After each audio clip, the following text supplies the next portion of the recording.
सैफ अली खान पर हमला करने वाला शख्स क्या सीसीटीवी में दिखाई दे रहा शख्स और उसके बाद में जिसको पुलिस ने गिरफ्तार किया है, ये दोनों अलग अलग हैं।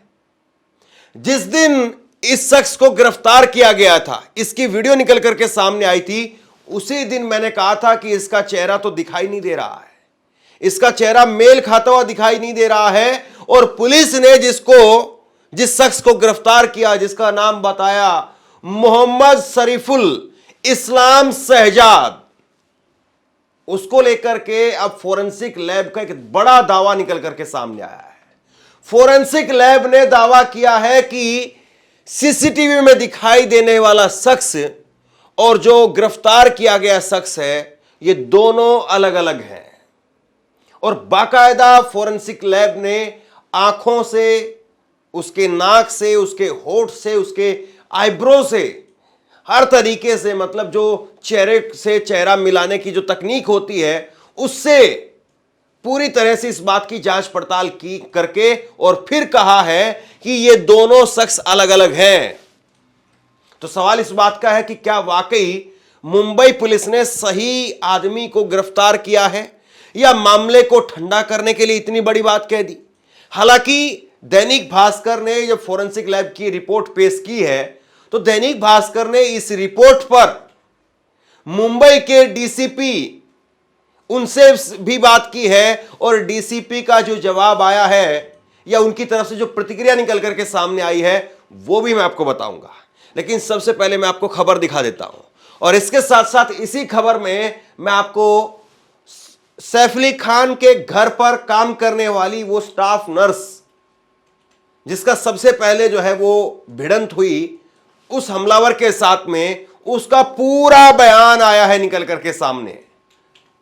और उन्होंने, उस स्टाफ नर्स ने पुलिस को दिए गए बयान में सिलसिलेवार तरीके से पूरे घटनाक्रम को, पूरी क्रोनोलॉजी को सामने रखा है कि कब कितने वक्त में क्या हुआ, किस तरीके से सैफ अली खान ऊपर से नीचे उतर करके आए, करीना कपूर उस वक्त में कहां थी, सारा पूरा घटनाक्रम उस स्टाफ नर्स ने सामने रखा है। वो भी मैं इसी खबर में आपके सामने रखूंगा। लेकिन सबसे पहले बड़ी खबर जो निकल करके सामने आई है, और इस खबर के सामने आने के बाद में मुंबई पुलिस पर सवाल खड़े हो गए हैं। दैनिक भास्कर की खबर आप देखिए, फोरेंसिक लैब का दावा है सैफ अली खान के घर पर दिखा शख्स और अरेस्ट किया गया आरोपी अलग हैं। शरीफुल की आंखें बादाम आकार की हैं, वहीं सीसीटीवी में दिख रहे शख्स की आंखें गोल हैं। पुलिस का कहना है कि आरोपी के फिंगरप्रिंट मिले हैं। अब गजब की बात है, मतलब यहां पर फिंगरप्रिंट, वैसे आखिरी सत्य तो वही माने जाएंगे, लेकिन बहुत सारी टेक्नोलॉजी आजकल आती हैं कि फिंगरप्रिंट जो है वो आप किसी और के ले करके, किसी और के कहीं से बना करके कहीं और लगा दीजिए। चेहरा और बॉडी लैंग्वेज वो भी अपने आप में एक बहुत बड़ा सबूत है, क्योंकि आज के वक्त में, आज के दौर में फिंगरप्रिंट भी कोई किसी का ले करके और कोई अपने हाथों पर लगा करके या वैसे कोई ग्लव्स वगैरह बनवा करके, वो भी एक तरीके का फर्जीवाड़ा लोग करते हैं। खैर, मैं आपको खबर दिखाता हूं। खबर आप देखिए, एक्सपर्ट का दावा है कि दोनों फोटो एक शख्स की नहीं है, ये दोनों चेहरे एक शख्स के नहीं हैं। Forensic lab brilliant forensic investigation private limited से हमने दोनों फोटो की जांच करवाई। फोरेंसिक एक्सपर्ट डॉक्टर आदर्श मिश्रा ने सैफ पर हमला करने के आरोपी शरीफुल और उनके अपार्टमेंट में लगे सीसीटीवी कैमरे में दिखे संदिग्ध की फोटो का एनालिसिस किया है। फोटोग्राफर रिकॉग्निशन एनालिसिस के करने पर दोनों फोटो में बहुत अंतर नजर आया। चेहरे के शेप से लेकर के आंख, होठ की बनावट मेल नहीं खाती है, यानी दोनों फोटो एक शख्स की नहीं है। रिपोर्ट में शरीफुल को A1 कहा गया है और सीसीटीवी में दिखे हुए शख्स को S1 कहा गया है। मतलब इन्होंने पहचान के लिए दोनों को जो है वो अलग अलग नाम दिया है। अब देखिए फोरेंसिक लैब की रिपोर्ट क्या कहती है। फोरेंसिक लैब की रिपोर्ट, एक तरफ वो शख्स है जो अरेस्ट किया गया है, एक तरफ वो शख्स है जो सीसीटीवी में दिखाई दे रहा है। अब शरीफुल जो अरेस्ट किया गया, जिसका नाम शरीफुल हमें पुलिस की तरफ से बताया गया है, शरीफुल के माथे का शेप लंबा और चौड़ा है। देखिए, दो बातें तो यहां पर हो सकती हैं कि कोई आदमी, या तो हो सकता है कि वो मेकअप करके अपने चेहरे का थोड़ा सा हुलिया बदल करके तब सैफ अली खान के घर में चोरी करने के लिए घुसा हो, और बाद में उसने बाहर आकर के अपना मेकअप वगैरह उतार दिया हो, चेहरा वगैरह धुल लिया हो, बाल वगैरह कटवा दिए हों, या बाल पहले नकली लगाए हों, ये चीज़ें तो हो सकती हैं, लेकिन जो बनावट है उसको आप बदल नहीं सकते हैं। जैसे माथा, ये माथा ऐसा ही रहेगा, इसको आप काला कर सकते हैं, सफ़ेद कर सकते हैं, लाल कर सकते हैं, इसका रंग बदल सकते हैं, लेकिन माथे का साइज बड़ा छोटा जो है वो बहुत मुश्किल काम है। तो यहाँ पर जो पहला फोरेंसिक लैब में जो दावा किया गया है उसके हिसाब से शरीफुल के माथे का शेप लंबा और चौड़ा है और सीसीटीवी में दिख रहे शख्स का माथा छोटा और चौड़ा है, पहला जो अंतर है। उसके बाद में शरीफुल की आंखें बादाम आकार की हैं और आईब्रो के बीच में अंतर भी कम है। वहीं सीसीटीवी में दिख रहे शख्स की आंखें गोल हैं और आईब्रो के बीच में भी दूरी ज्यादा है। मतलब ये जो आंखों का जो शेप होता है, ये आंखों का शेप उसका अलग है और उसका अलग है।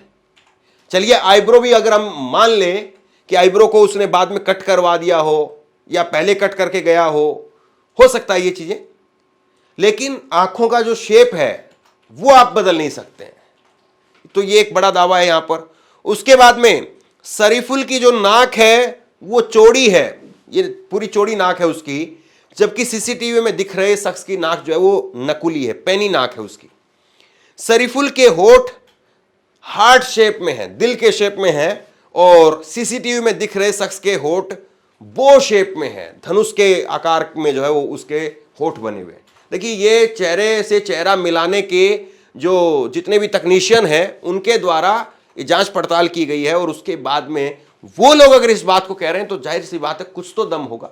मतलब आपको और हमको ही अगर प्रथम दृष्टया में यहाँ पर सीसीटीवी के आधार पर इस फोटो के देख करके 3 दिन 4 दिन पहले हमें ये लग रहा था, मैंने भी एक खबर दिखाई तो उसमें मैंने यही कहा था। बहुत सारे आप दर्शक जो कमेंट करते हैं, मैं कमेंट देख रहा था, कमेंट में भी बहुत सारे लोगों ने कहा कि नहीं दोनों अलग अलग है। और अब फोरेंसिक जो है वो लैब की तरफ से दावा किया गया है। अब इसमें देखिए फोरेंसिक लैब एक्सपर्ट क्या कह रहे हैं। वो कह रहे हैं कि आरोपी ने पूछताछ में बताया है कि सीढ़ियों के बाद वो डक एरिया में पाइप के सहारे 12वीं मंजिल तक पहुंचा। ऐसे में पाइप पर सबसे साफ और क्लियर फिंगरप्रिंट्स मिल सकते हैं। मतलब पाइप पर जो चढ़ करके 12वीं मंजिल तक कैसे पहुंचा, जो शरीर की जो बनावट है वो भी सीसीटीवी में दिख रहा, जो शख्स था वो पतला दुबला सा दिख रहा था, लेकिन जो पकड़ा गया शख्स है जिसको पुलिस ने पकड़ा है वो थोड़ा सा हट्टा कट्टा सा और थोड़े मजबूत गठीले शरीर का लग रहा है। लेकिन 12वीं मंजिल तक वो सीसीटीवी वाला व्यक्ति क्या पहुंच सकता है, ये भी अपने आप में सवाल है। और ये कह रहे हैं कि वहां से भी फिंगरप्रिंट लीजिए। अब इसके बाद में मुंबई पुलिस ने जो फिंगरप्रिंट लिए उसमें क्या कहा है जरा देखिए। मुंबई पुलिस का दावा है कि क्राइम सीन से आरोपी के फिंगरप्रिंट मिले हैं। फोरेंसिक टीम ने 21 जनवरी को सैफ के घर से 19 फिंगरप्रिंट कलेक्ट किए। मुंबई पुलिस का दावा है कि क्राइम सीन से कई हिस्सों से आरोपी मोहम्मद शरीफुल इस्लाम के फिंगरप्रिंट मिले हैं। इनमें बाथरूम की खिड़की शामिल है जहां से वो अंदर गया और बाहर आया। डक शॉपिंग में भी फिंगरप्रिंट मिले हैं। लेकिन जब इस फोरेंसिक लैब की रिपोर्ट को लेकर के भास्कर की तरफ से डीसीपी से बात की गई तो उनका जवाब क्या था वो देखिए आप। ये बड़ी बात हो जाती है। फोरेंसिक लैब की रिपोर्ट पर बात करने के लिए हमने यानी दैनिक भास्कर ने डीसीपी दीक्षित गोदाम को कॉल किया, मैसेज किया, लेकिन उनकी तरफ से रिप्लाई नहीं आया। जवाब आते ही स्टोरी को अपडेट किया जाएगा। ये कमाल की बात है कि एक इतनी बड़ी जो है वो रिपोर्ट, फोरेंसिक लैब की रिपोर्ट, और उस रिपोर्ट पर दैनिक भास्कर जो प्रतिक्रिया लेना चाहता है तो मुंबई पुलिस के डीसीपी वो इस पर अपनी प्रतिक्रिया क्यों नहीं देते हैं। वो खारिज कर सकते थे इसको, वो कह सकते थे कि हम इन्वेस्टिगेशन कर रहे हैं, अभी हम इस पर कुछ कमेंट नहीं करेंगे, लेकिन उन्होंने कोई इस पर बात ही नहीं की। मतलब अब अफवाहों को और बल मिल सकता है। खैर हमें विश्वास रखना चाहिए।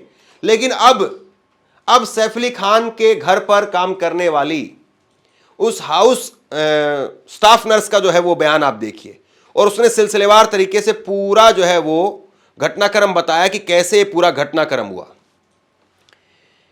एलिमिया जो है उसका नाम बताया जा रहा है, और पुलिस को दिए गए बयान में उसने कहा है कि मैं पिछले 4 साल से सैफ अली खान के घर पर, करीना कपूर के घर पर स्टाफ नर्स हूं।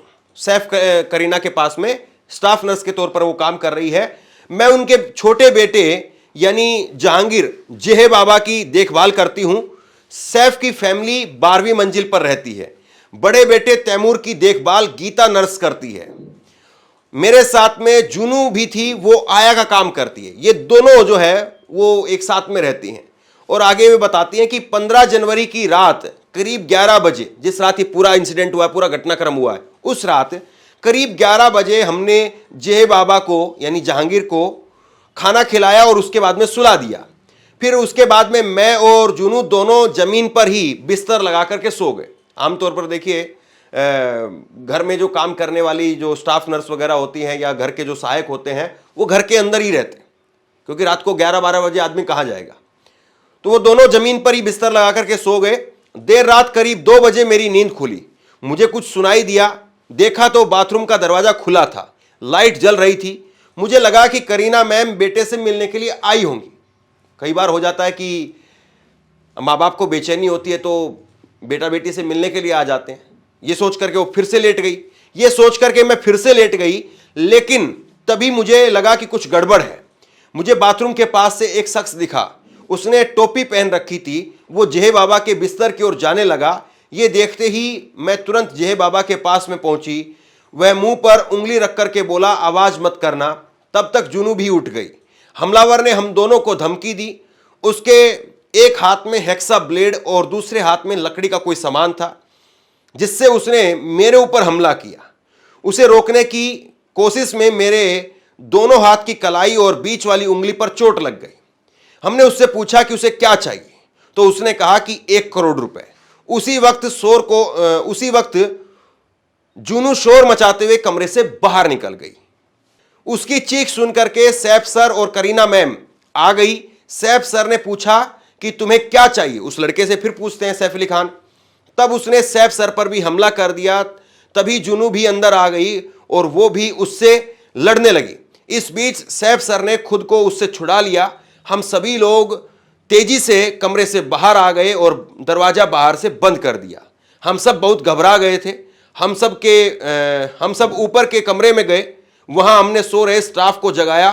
फिर हम सब मिलकर के नीचे गए। जब हमने दरवाजा खोला तो हमलावर वहां पर नहीं मिला।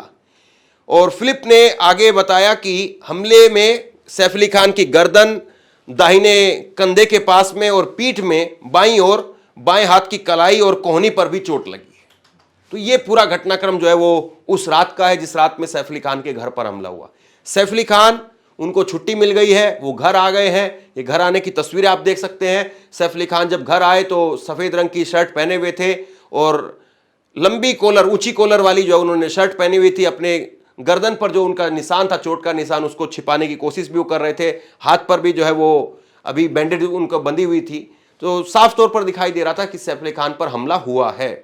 लेकिन सैफ अली खान ने बड़े हीरो के तरीके से पूरा हिम्मत दिखाते हुए यहाँ पर अपने घर में वापसी की है। लेकिन अभी जो सवाल है वो ज्यों का त्यों बना हुआ है कि सैफ अली खान पर हमला किसने किया, क्यों किया, और सैफ अली खान पर हमले को लेकर के क्या उसके पास में पहले से कोई इनपुट थे, पहले से कोई उसके पास में जानकारी थी, क्या वो उनके बेटे पर हमला करने आया था, चोरी करने के लिए आया था, किसने भेजा था, कैसे आया था, बहुत सारे सवाल हैं।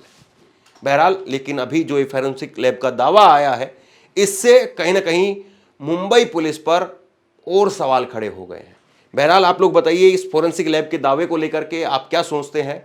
नीचे कमेंट बॉक्स में अपनी राय लिख करके जरूर बताइए। इस वीडियो को शेयर कीजिए और इसी तरह की तमाम खबरों के लिए ऑनलाइन न्यूज़ इंडिया को सब्सक्राइब कीजिए। आपका बहुत बहुत धन्यवाद।